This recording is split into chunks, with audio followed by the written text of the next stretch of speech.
Bonjour Jean Sévilla. Bonjour. Inutile de dire que vous êtes le chroniqueur Histoire du Figaro Magazine et que vous publiez un nouvel ouvrage choc sous votre direction. 15 historiens visent à répondre à ceux qui, depuis des lustres, mettent l'Église en accusation, l'Église en procès. La réponse des historiens aux éditions Taillandier, Le Figaro. À la vérité, Jean Sévilla, est-ce que le procès fait à l'Église catholique est réservé à la seule Église catholique, à cette seule religion, ou est-ce que toutes les religions, ou le fait religieux, est mis en procès aujourd'hui, en 2019 ou en 2020 ? Alors, nous sommes dans une période d'hyper-laïcisme, de non-croyance généralisée, et donc le fait religieux, en général, est tenu en suspicion dans notre société, dans les sociétés occidentales en général. Mais l'Église catholique romaine, de par son poids historique, est en première ligne dans l'acte d'accusation. Et puis je pense qu'il y a une manière détournée de l'attaquer parce qu'elle est aujourd'hui dans une société qui est la société du subjectivisme où toutes les vérités se valent. Elle est au fond peut-être la dernière institution à dire qu'il existe une objectivité de la vérité, qu'il y a une objectivité du bien et du mal, et on veut lui faire payer cette position doctrinale par des biais, et notamment par le biais d'accusations sur son histoire. Est-ce qu'on considère que cette forme de procès, d'où ça vient en fait ? Par exemple, je note, d'autres que moi, le font que dans le milieu universitaire, on fait dorénavant beaucoup plus facilement la part des choses, encore qu'on verra que ce n'est pas le cas de tous les philosophes universitaires, mais on fait la part des choses, et qu'on pourrait être plus sensible au fait que ce procès, ces accusations, ces mises en accusation sont plus systématiques dans les milieux scolaires ou dans le milieu médiatique, par exemple. Est-ce que c'est circonscrit à quelques milieux ou c'est valable pour l'ensemble de la société ? Non, c'est valable pour l'ensemble de la société. Maintenant, effectivement, dans la déconstruction d'une certaine légende noire de l'Église, il faut opérer des distinctions et distinguer le niveau académique, universitaire, le niveau scolaire, et puis le niveau médiatique, et puis le niveau du café du commerce, où on entend parfois des contre-vérités historiques flagrantes, dites par des gens qui croient sincèrement parce qu'ils l'ont toujours entendu. Voilà. Donc il y a un travail de distinction à faire, de travail d'analyse, de critique, mais qui en effet ne peut pas tout mélanger. Les arguments opposés des adversaires de l'Église ne se situent pas tous sur le même plan et ne proviennent pas du même milieu. Est-ce qu'on ne peut pas tout simplement mettre en cause, dans un premier temps, on verra qu'il y a d'autres possibilités, mettre en cause l'ignorance générale ? On est en fait dans une génération qui n'a plus de relation avec l'Église. Les jeunes qui sont dans la presse n'ont pas fait de catéchisme, ils ne connaissent pas tout cela.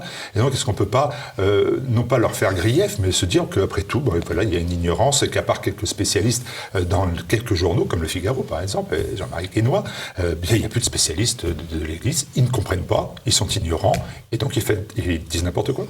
Ah, vous avez parfaitement raison de le souligner. Donc, la déchristianisation de notre société accroît le phénomène, parce que même les anticléricaux de 1900, après tout le petit père Combe, avaient été séminaristes.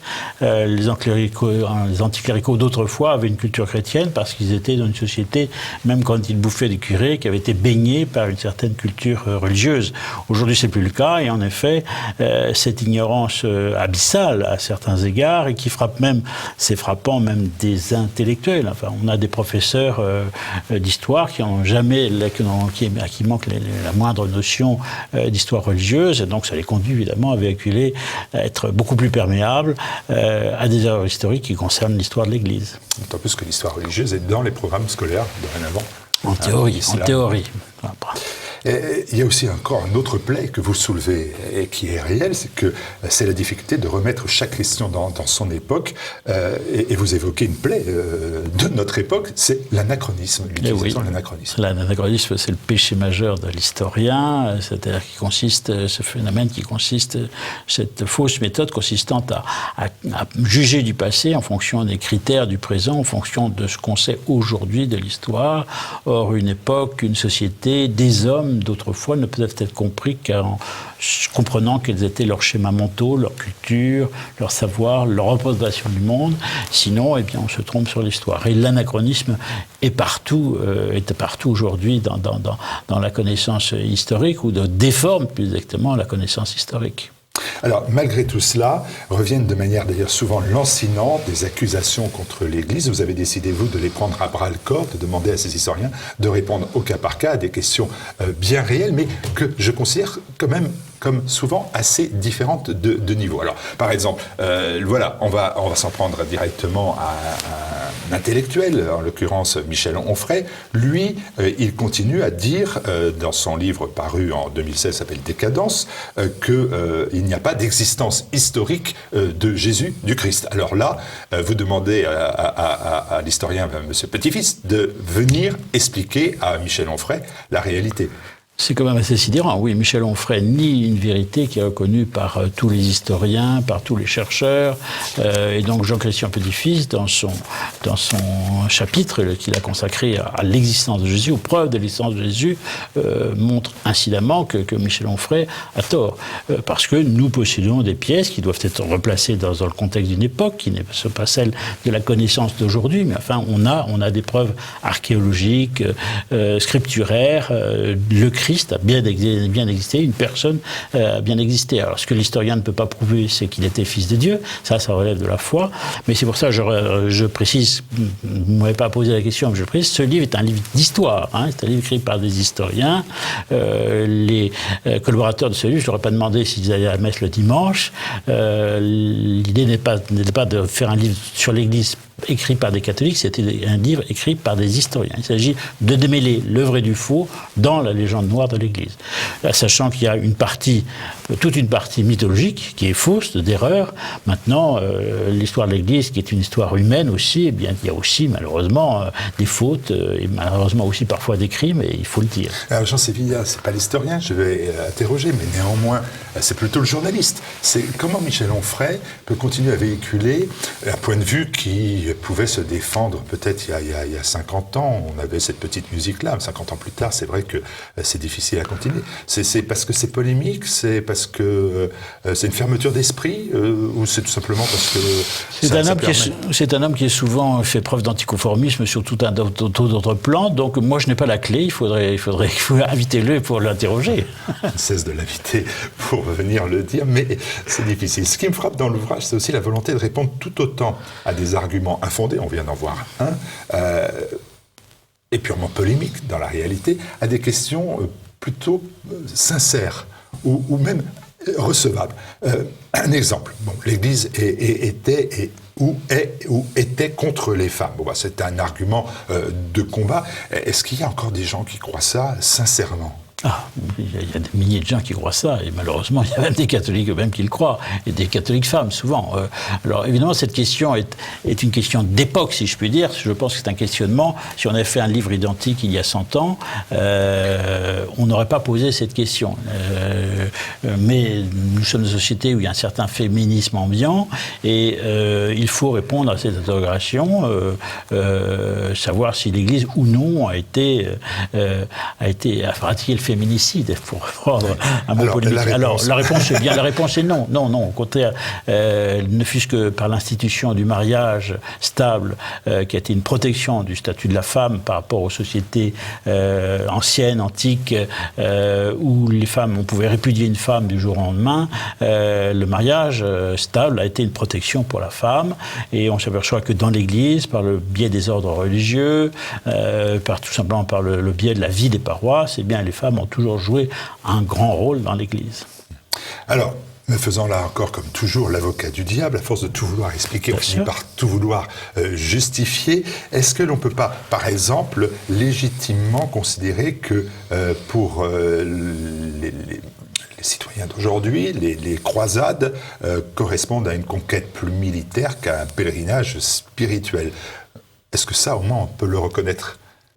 Alors maintenant, il y a vraiment beaucoup de travaux d'historiens sur les croisades. On en avait une vision un petit peu irénique il y a encore 50-60 ans. Mais les travaux d'historiens aujourd'hui montrent que cette part militaire a toujours existé, mais que la première croisade avait était vraiment un but religieux. Elle visait à délivrer les lieux saints de la présence qui l'occupait, la présence venue du monde ottoman. Et donc cette croisade ensuite a établi des États chrétiens, et ensuite, à partir où il existe des États chrétiens, il existe une part terrestre et donc des intérêts humains, et les croisades qui vont suivre vont engager des intérêts humains et parfois malheureusement des intérêts bassement humains. Mais la dimension religieuse de la première croisade est avérée, attestée historiquement parlant. Toujours dans le climat qui est le nôtre, dans une opinion qui est habituée par exemple à l'esprit de repentance, est-ce qu'on peut soutenir par exemple encore que la colonisation c'est pas une trahison de l'Évangile? Écoutez, c'est ce que j'ai essayé de montrer. D'abord, la mission au-delà des mers est une œuvre d'Église qui a précédé la colonisation.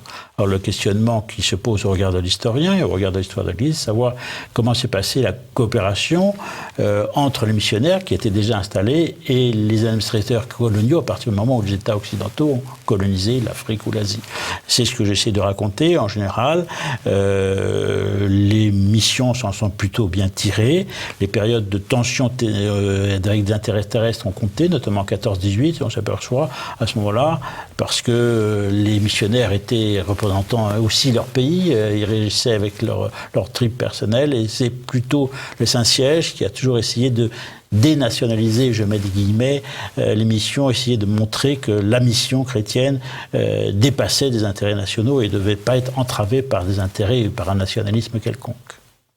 Alors, ma deuxième type de question, c'est de dire, est-ce que finalement, c'est pas l'Église qui donne des arguments à ses adversaires souvent? Par exemple, la crainte de soutenir le pape Pie XII. On voit bien que c'est un sujet que chaque pape laisse au pape suivant, et dont Frédéric Le Moyle n'a pas dans l'ouvrage de difficulté à démontrer qu'il n'a pas fermé les yeux, le pape Pie XII, sur la Shoah. Est-ce que le fait que l'Église elle-même ne soutienne pas ce qui fut son pape ne permet pas aux adversaires de l'Église d'aller vers cette faille? Bien sûr, mais alors bon, il y a sans doute... l'Église fait aussi de la politique, elle a toujours fait de la politique. Bon, dans le cadre de ces relations qu'elle veut détendues avec le judaïsme, les papes récents ont un petit peu mis un frein sur la cause de Pie XII, mais je pense qu'on va vers une amélioration de la situation, parce que plus ça va, plus les pièces que trouvent les historiens vont dans le sens de la défense de Pie XII et démontent au contraire les accusations lancées à partir de la pièce de Vicaire, de Rothfuss. Et donc je pense que de ce point de vue-là, la cause de Pie XII va finir par aboutir un jour. Mais cette cause-là, une nouvelle fois, je repose ma question, je vous la formule, parce que c'est pas si clair que cela. On s'aperçoit, si l'Église soutenait son rôle dans les colonies, si elle soutenait le fait que les croisades ont été un engagement principalement, prioritairement spirituel, si elle soutenait les papes qui ont été attaqués, si, les accusations et les procès seraient moins nombreux.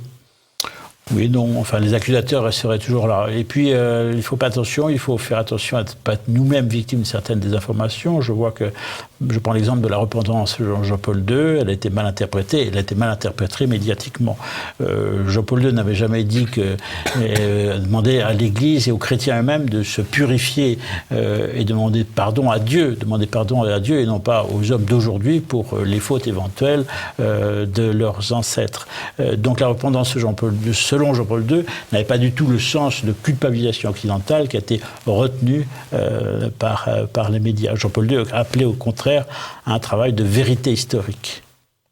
Et puis il y a des dossiers qui sont des dossiers douloureux. On pense par exemple au dossier de la pédophilie dans l'Église.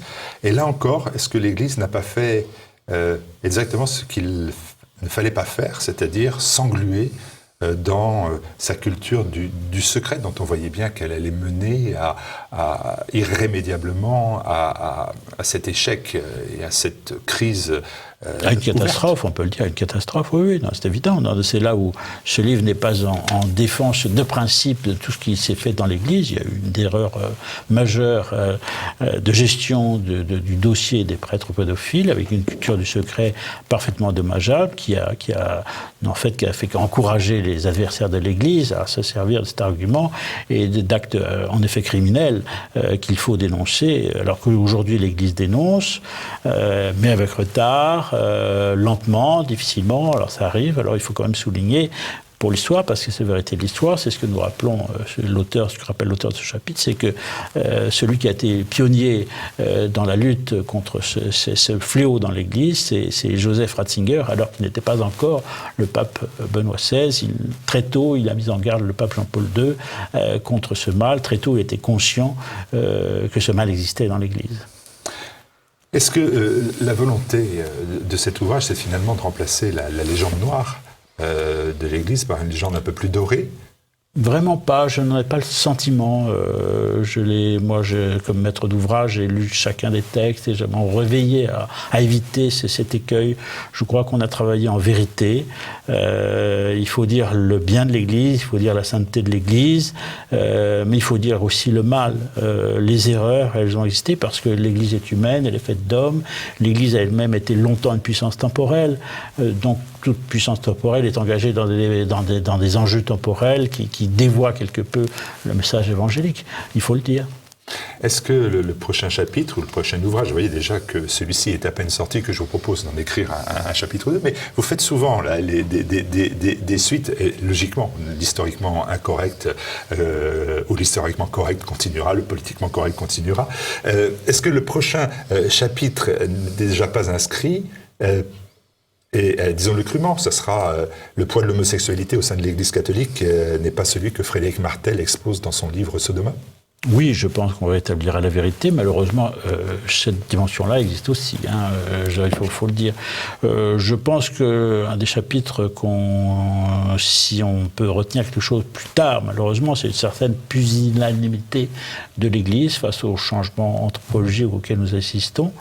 C'est pas toujours le cas, Dieu merci, quand je vois que l'archevêque de Paris n'est pas cardinal. Monseigneur Petit a une parole forte. On aimerait que tout l'épiscopat ait toujours la même parole forte. Voilà.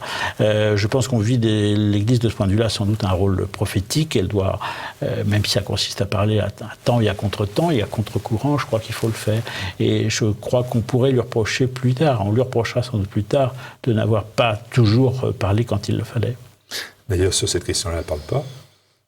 Il y a un livre qui sort mettant en cause directement des prêtres, des évêques, des archevêques, des cardinaux même. On a été chercher dans le caniveau les informations, mais on les publie. Et jusqu'à nouvel ordre... Oui, non, mais bien, je suis d'accord. Il y a encore du travail à faire. C'est pas facile finalement d'aider l'Église. C'est pas toujours facile de la défendre elle-même, contre elle-même. vous avez parfaitement raison. Oui, c'est une épreuve aussi. Oui. C'est une épreuve. Est-ce que la conclusion du livre, c'est pas forcément que finalement, après 2000 ans d'histoire, eh bien l'Église, elle est là, elle est vivante? Ah oui, mais parce qu'à toutes les époques de crise, et il y a au fond... Il y a toujours eu des crises dans l'Église. Il y a toujours eu, l'Église a rebondi. Enfin, c'est un thème un peu moderne, mais enfin, il y a toujours eu des grands saints, des grands réformateurs qui, après des périodes de crise et d'abaissement de l'Église, de corruption au sein de l'Église, eh bien, ont suscité un nouvel élan de foi, un nouvel élan de charité.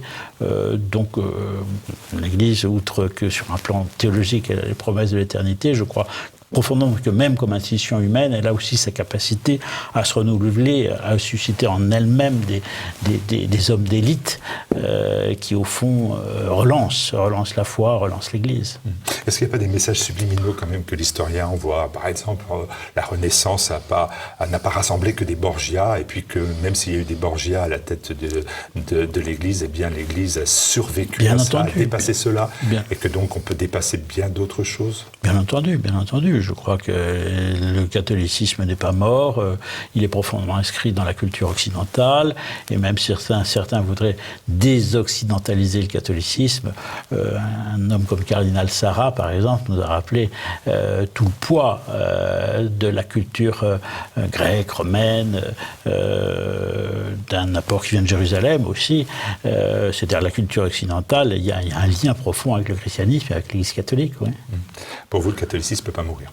Ah, ça, je ne crois pas une seconde qu'il va mourir. Oui, je crois même que la Quand période est difficile, c'est la tempête. Oui, eh bien, d'abord, le catholicisme ne se résume pas, il ne faut pas avoir une vision franco-française de la situation de l'Église. Vous allez en Corée, c'est loin, vous allez me dire peut-être, mais c'est l'Église catholique quand même. L'Église est une situation florissante en Corée. Donc, il faut toujours avoir en vision, enfin, quand on parle du catholicisme, il faut dépasser les frontières. Hein. Et même quand on regarde l'état de l'Église au sortir de la Révolution, quand on regarde l'Église en 1900, vous savez, il y a d'autres pratiques religieuses dans les années 1900 qui sont souvent très bas dans certains départements. Non, l'Église est faite de recommencement. Quand vous écrivez cela, vous ne dites pas aussi que l'Église en procès, c'est aussi une Église qui est sur la défensive tout le temps, et qu'il y a des autres religions qui, elles, sont offensives, qu'elles peuvent bien évidemment supplanter la religion catholique, ou tout au moins la neutraliser, l'annihiler. On est évidemment de ce point de vue-là en Europe occidentale à un tournant de l'histoire. Alors c'est pas au cœur de ce livre parce que c'est pas le sujet, mais enfin nous sommes dans une période évidemment soit l'Église, soit l'Europe retrouve et est fidèle à ses racines qui sont celles du christianisme, soit il y a une concurrence directe.